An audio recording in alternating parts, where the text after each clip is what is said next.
Bapak sudah kirimkan ya di Google Classroom tentang bagaimana melihat gaya belajar dan minat bakat begitu ya. Sudah ada ya. Tapi sayangnya hanya 3 orang yang mengerjakan, yaitu Selekta, Intan, dan Seta. Di tangan dulu yang bertiga. Ya, jadi untuk yang lainnya, sekarang coba lihat Google Classroom-nya. Coba lihat Google Classroom-nya, udah? Sudah? Sudah, Pak. Lalu buka dulu yang bagian gaya belajar. Sudah? Buka yang bentuk dokumennya, Google Doc-nya. Ada situ kan? Ya, buka Google Doc-nya.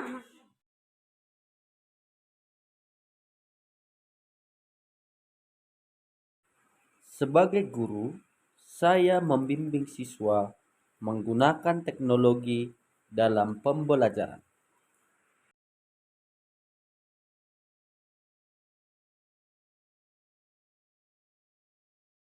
Sudah? Ya, sekarang coba jawablah dulu pertanyaan itu. Ada 30 pertanyaan kan? Ada? Oke. Satu persatu ya, jawab dulu. Menganalisis karakter siswa dari gaya belajar serta minat bakatnya untuk mengelompokkan siswa berdasarkan hal tersebut. Instrumen diagnostik awal siswa yang digunakan merupakan instrumen berbentuk kuesioner. Kita cek dulu minat bakatmu ya. Kita akan bagi kelompok berdasarkan itu ya. Siapa di sini yang udah menjawab minat bakat? Semua udah? Semua ya?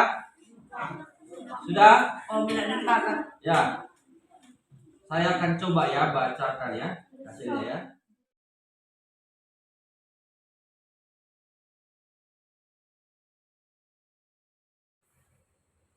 Setelah siswa berhasil didiagnostik, maka saya membagi siswa menjadi beberapa kelompok berdasarkan gaya belajar serta minat bakatnya.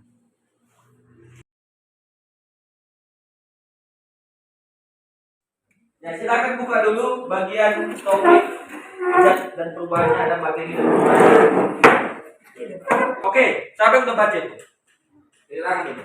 1, 2, 3. Berarti ada 3 orang yang 4 orang yang menghargai Bapak. 5. Nah, yang udah baca betul ya?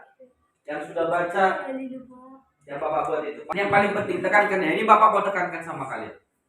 Sebagai orang Batak kita punya budaya, betul ya?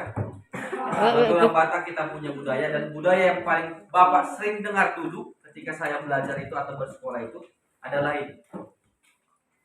Sian jabu baru 2 halaman, sian halaman lau subaya.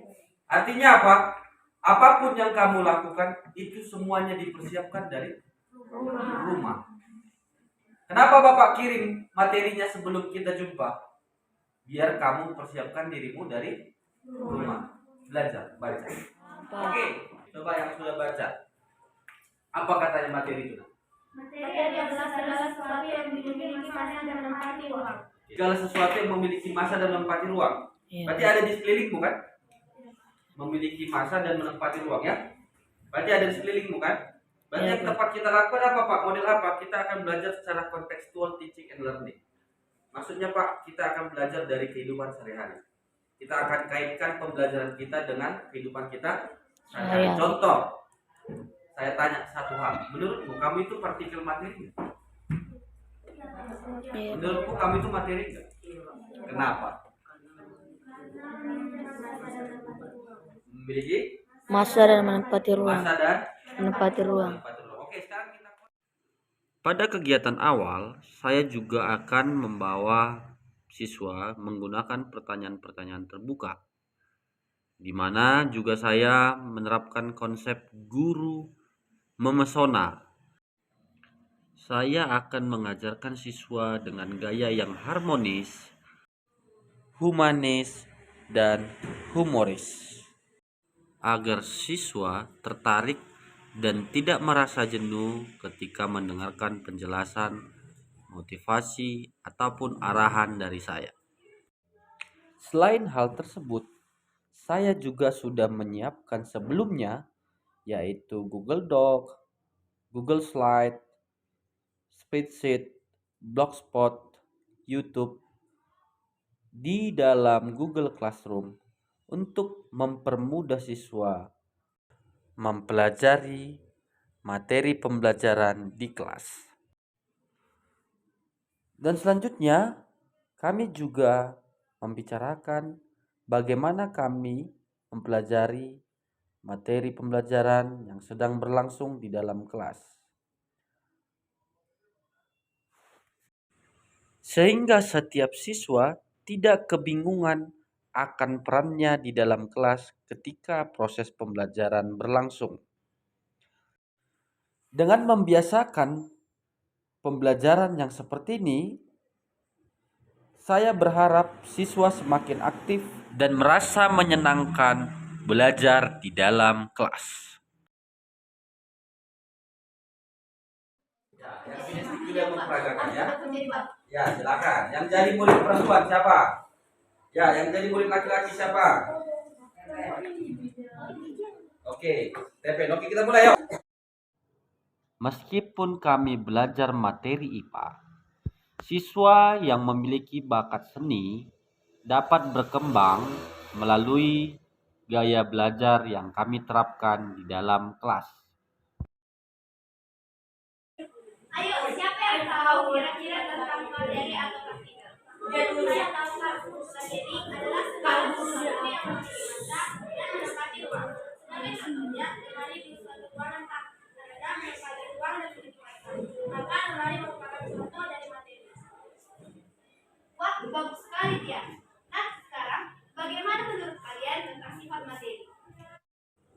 Siswa dengan karakteristik kinestik akan belajar dengan memperagakan dialog di modul ajar yang saya sudah siapkan. Siswa yang memiliki gaya belajar visual akan mengikuti dialog tersebut dengan membaca modul ajar yang telah ada di dalam Google Classroom. Sedangkan siswa yang berkemampuan auditori akan mendengarkan dengan sesama peragaan yang dilakukan temannya. Sudah. Sekarang Bapak tugaskan yang visual. Bagian sastra. Itu bagian apa tadi?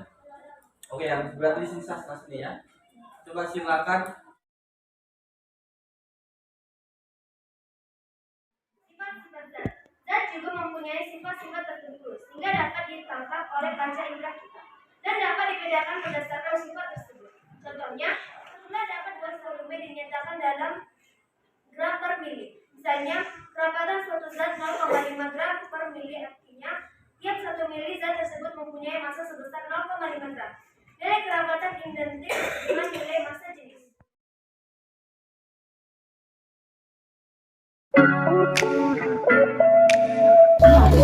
Hai Sinta, hai Lekta. Hai Adrian. Tumben kamu belajar, kenapa? Iya nih, aku lagi belajar tentang materi dan partikel. Padahal aku nggak tahu sama sekali. Kebetulan kami lagi bahas itu loh. Terus udah dapat? Itu dia masalahnya, belum dapat.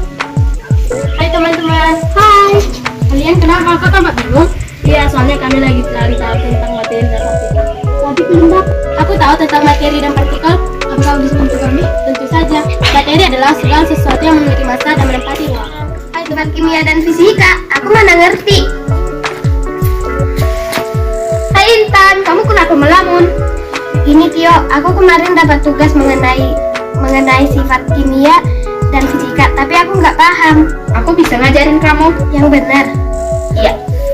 Jadi, sifat kimia adalah sifat yang berhubungan dengan kemampuan sebuah zat untuk bereaksi atau berubah menjadi zat lain yang memiliki sifat seperti mudah meledak, berbahaya, dan korosif.